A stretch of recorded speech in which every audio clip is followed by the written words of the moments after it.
Hello and welcome to this mini class.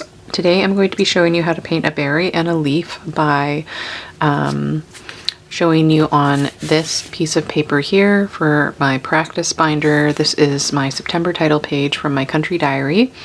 So it does take a little longer to do a full tutorial, but you'll get to see how I paint one of the berries and a leaf. So let's just dive right in. I have some mountain ash berries here, or Rowan tree. So I'm just going to be drawing this one here. I'm making it bigger.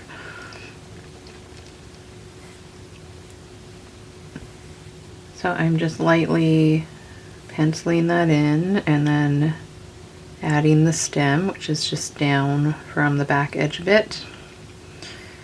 And then I will just add that part. So this is my berry. I'm doing it a little bit lighter because I'll be watercoloring over. And then the leaves are on sort of these panels. I'll just be showing you one leaf. I do have a reference here that I picked a while ago, but it's been in the fridge for a bit, so the leaves are a little bit curled and dried up. So I'm also just using a picture of the fresh item that I found, my reference photo. I'm just bringing that up on my computer and I look at that as I'm doing this. So I'm bringing you in a little closer. So I have my watercolor palette here and I have some colors mixed up already from painting the title page. Now I'll add in one of the leaves. I always start with the midrib, and then there's not much of a nub there connecting to the main panel stem. These look like little serrated edges. I'm just going to lightly pencil in the shape. Then I will add in some of the veins, making sure that they are sort of irregular, not perfectly straight. There's some wiggle to them. And they are, looks just like pinnate veination alternating. Now that I like the shape and everything else, just gonna make a little bite out of the edge there. Now I'll do the margin, which is serrated. And that is my leaf. So now I have my berry and my leaf. I'm going to make a few notes. So I'm trying to practice my botany terminology, and I'm going to just add in my notes here and also some color notes as well that I will make. So I have my common name, mountain ash tree, and my Latin name, Sorbus acuparia, I believe. Acuparia. I might be saying that wrong. So I'm just going to go like this and go serrated edge.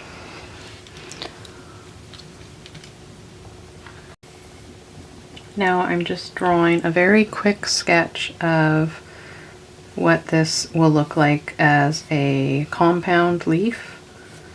So this is just to show the full growth pattern. So this one I probably won't paint in, but maybe I'll add ink to it later. Just a very quick drawing, and then adding my serrate edges, just so I can make notes of what this is like. And Rowan trees and mountain ash trees, I believe, are very similar, but there is a bit of a difference with the leaves, and I do believe this is a mountain ash tree. They're more common in Canada.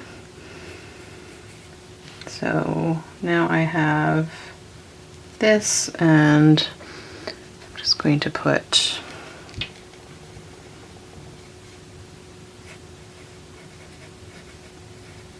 compound leaf. Sometimes I print, sometimes I handwrite. I think I always end up liking my handwriting better, so I'm going to go with that. So right, leaf, margin. Okay, so I have some little notes here. Now I'll add in my colors. We'll get right going with painting. So for my colors for the berry, I'm using some permanent yellow orange. Just get my colors woken up here. Scarlet Lake. And some pyrrole red. And some alizarin crimson. And then I also, for some of the shadows, have mixed some permanent violet, which is the same as dioxazine violet, with the permanent alizarin crimson to get a really shadowy color there. So those are my berry colors. And this is what I guess I would call like a nice little study page. So I'm just going to go, actually going to write this straight in pen just to save some time. I'm using my waterproof Pigma Micron pen in the actual PN pen sized nib. So I'm just going to abbreviate Perm Yellow Orange. This is nice if I wanted to go back and do a larger painting, because now I have my color notes. I've painted my smaller country diary page, so I could just go back and use all of these notes and information to create a larger painting. Scarlet Lake and Pyrrole Red. Most of my colors are Daniel Smith or Holbein. And permanent alizarin, I spelled that wrong, crimson, and then I'll just go, oops, perm a crimson plus permanent violet. Those are my colors for my berry. And then I'll just make my color notes for my leaves too, and just using a very inexpensive flat brush for this. So I have my sap green and I mixed it with some lemon yellow. Make those notes here. And I also have some light red mixed with a bit of that green mix and neutral tint.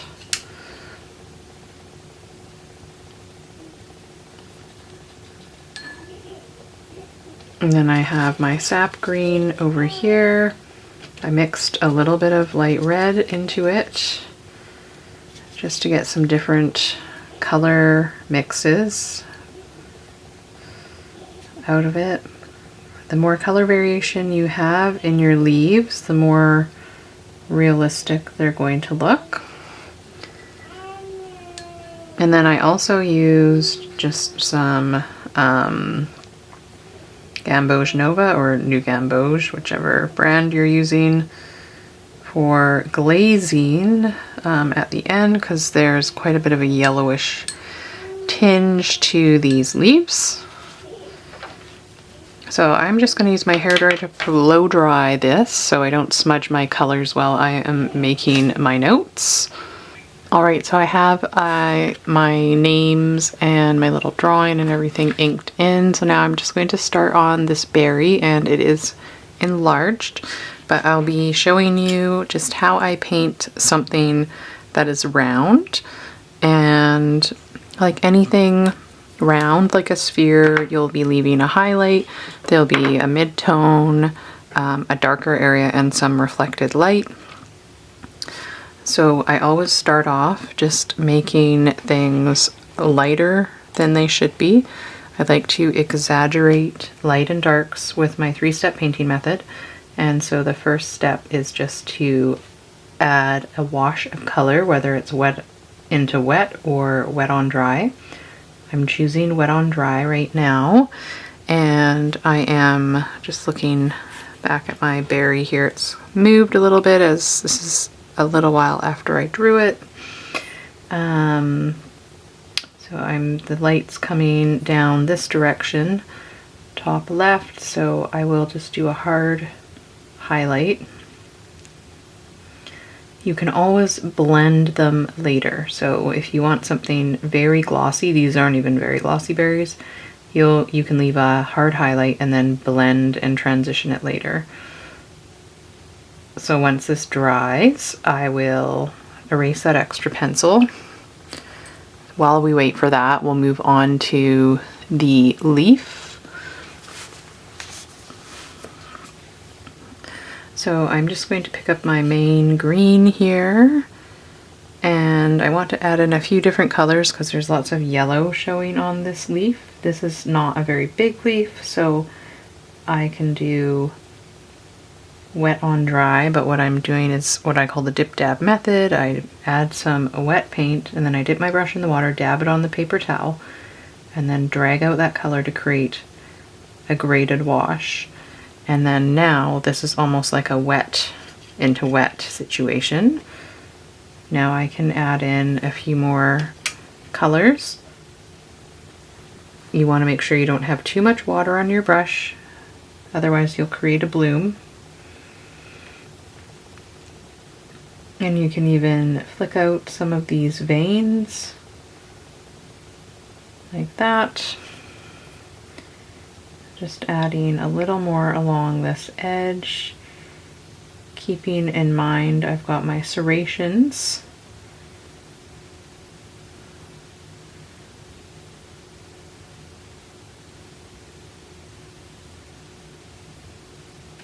And I'll leave that. Maybe I'll just lift out a little color. So a clean damp brush, and just press and lift, and you can get a little bit more of a highlight. Now this is dry enough, so I'll just go back with first my stem color, so just some light red with a bit of neutral tint.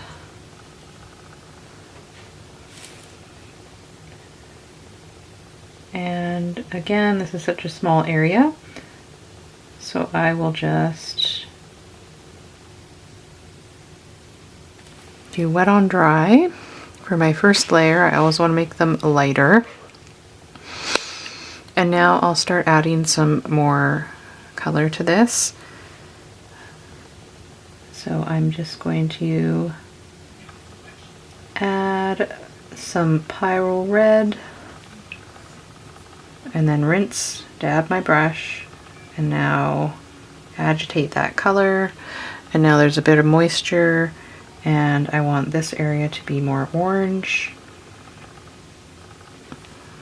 Dip and dab my brush, and just blend that around. I'm not worried about the hard edges or missing some of the spots. And now this is still wet, so I'm just going to tap in some of that darker color. I'm going to leave this area as reflected light. You can look up how to paint or how to draw a sphere on the internet anywhere, and it'll show you the highlight, midtone, shadow, reflected light. And this is a way you can really make berries look more juicy and realistic. Now I'm going to darken this area around the stem. Dip and dab my brush. Just lightly tap out those edges like that, and then I'll let that dry before I do anything else to it. Now my leaf is dry enough. I'm going to move on to step 2 of my 3-step painting method, which is contour lines or veins. So I'm just taking my 00 brush and just adding in those veins. So there's the mid rib, and then just very lightly making those imperfect lines, pinnate venation, which means alternating. And then I'm just going to tidy up the bottom of the leaf here a bit so that the paint goes right to the edge. And then I'll bring down that green.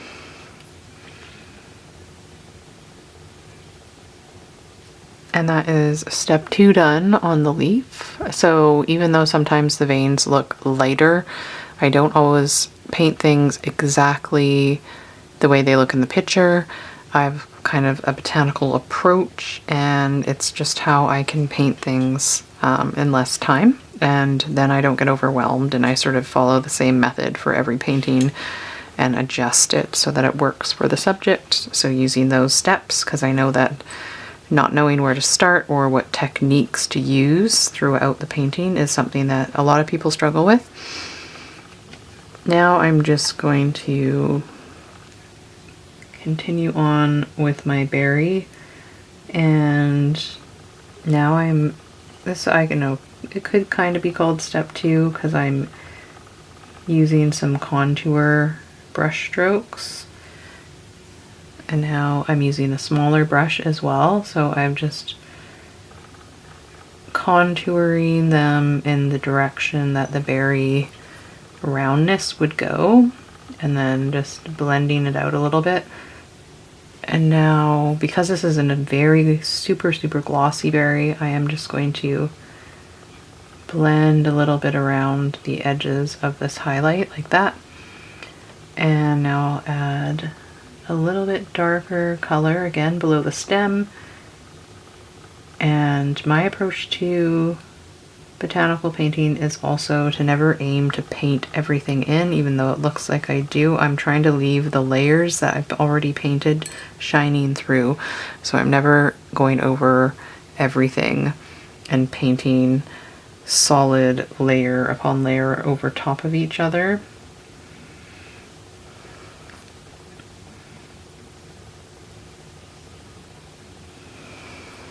So you can see how using different reds and oranges is really starting to bring that to life as a sphere and a berry. Now this is dry enough. I'm going to just get a little bit more darker sap green. And then I'm just taking a little bit in the corner where the vein and the midrib match up or join, wet on dry, and then dab my brush.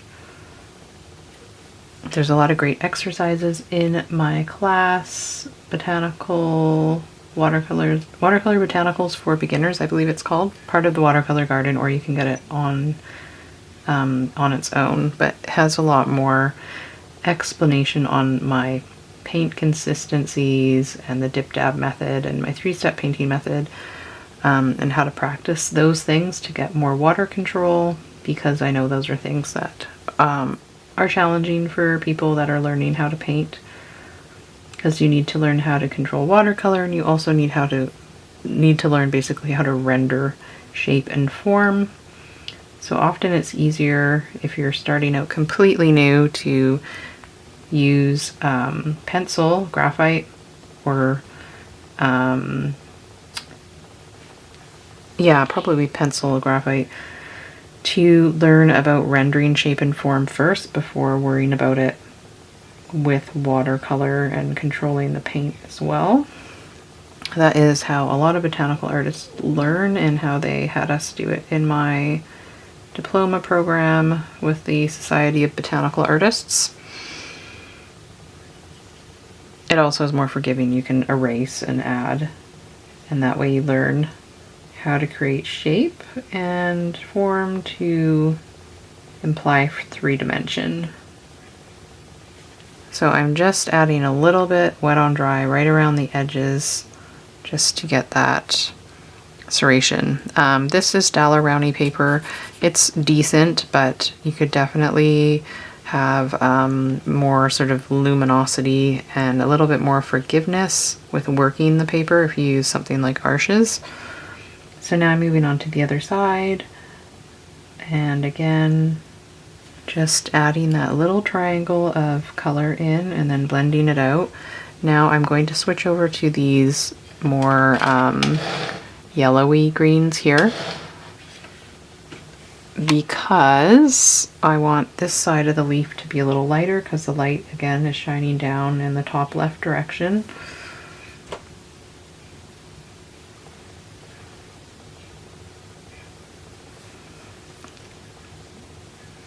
So you can see I'm not adding very much paint at all to render this leaf.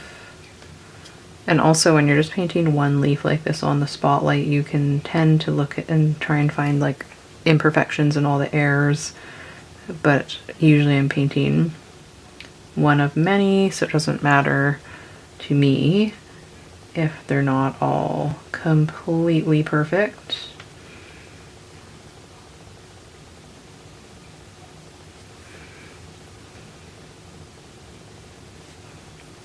So I'm going to let that dry. Now I am taking my putty eraser and just getting rid of any pencil marks for this berry. And I am going to add more color. So a lot of making a sphere is just building up enough color. Again, when you begin with watercolors, you think sometimes things are really washed out, but the beauty of it is adding those lovely transparent layers and building them up with the paper shining through to create these realistic or luminous little illustrations.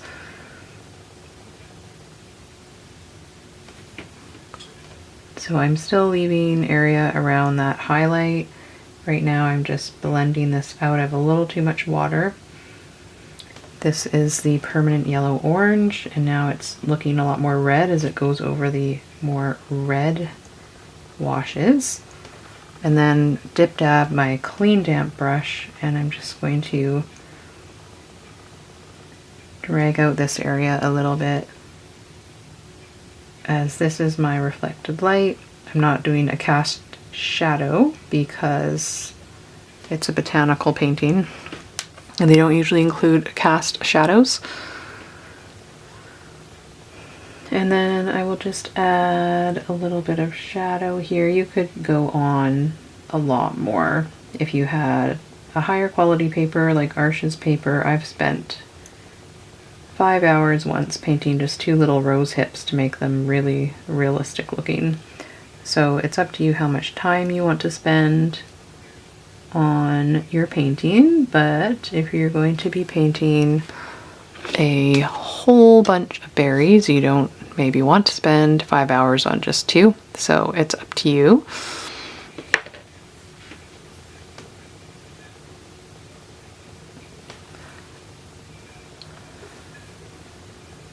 Just a little darker here, I think.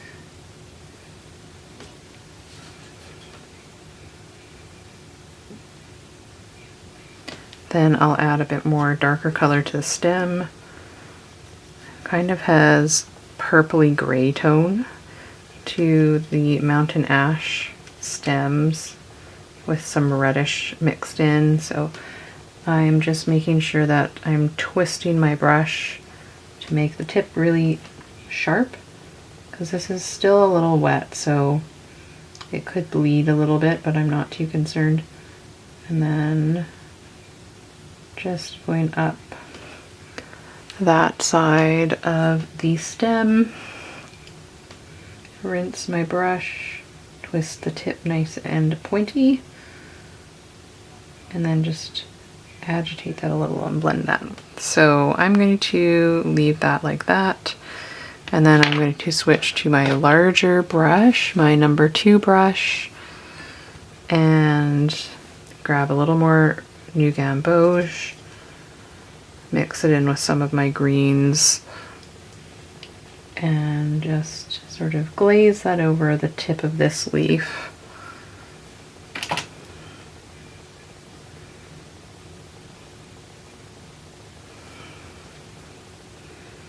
And then maybe while that's wet, just add in a little bit of light red to show some imperfections. And then I'll take a little bit of the light red just at the bottom here.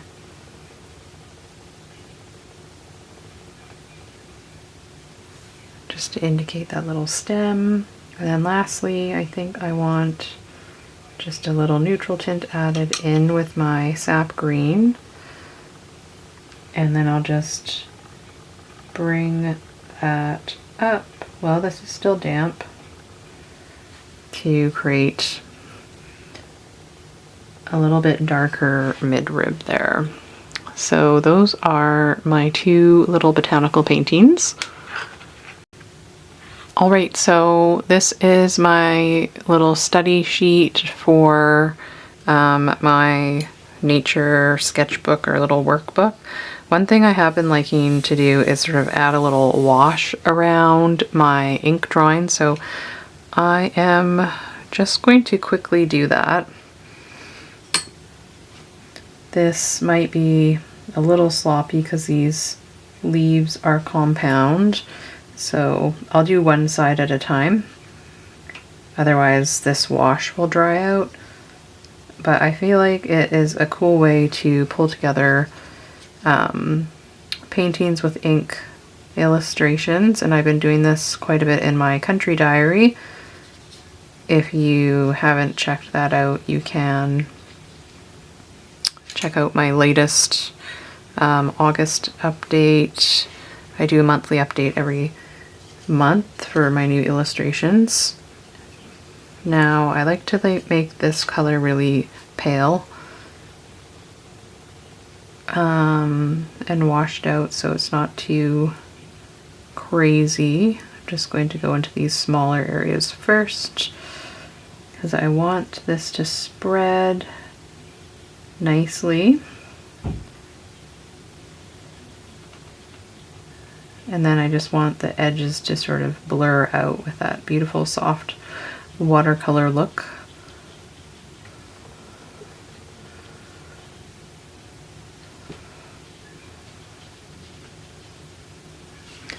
And that's nice. And now I will wet the other side. You want to rinse your brush out well. I would definitely recommend changing your water. Mine's pretty dirty, but I'm just doing this anyway as my child is sleeping, so I'm seizing the moment to make this little lesson.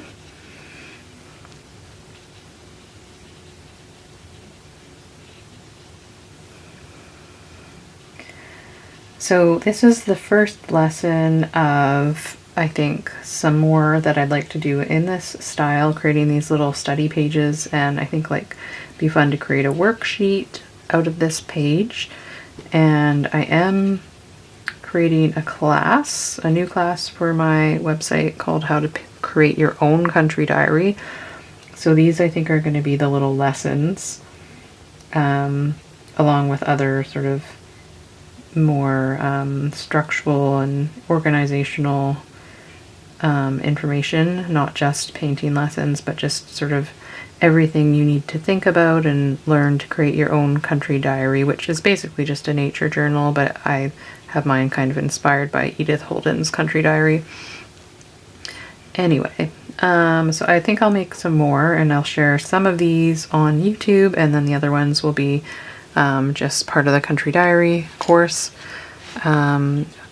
So there is the little background. I really like how that works out. And now I have my notes. You could even write some notes about the mountain ash tree and information or history or cool facts about it. So I think I will just scan this and make it into a little worksheet and link it in the video description if you would like to download this to help you follow along with this video. Thanks for watching, and I'll see you in the next one.